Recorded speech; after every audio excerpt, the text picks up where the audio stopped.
am making a twist out wig using a crochet wig cup. So what I'll need for this video, I'll need pre-twisted hair, and then I'll need a crochet needle. Watch as we go on.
Pass it through the braided wig cup.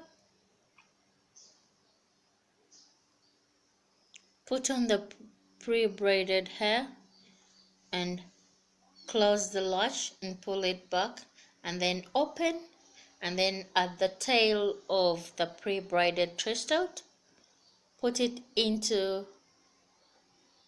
the crochet needle and then hook it. So that's a method that we are going to do throughout until we have a finished twist out wig.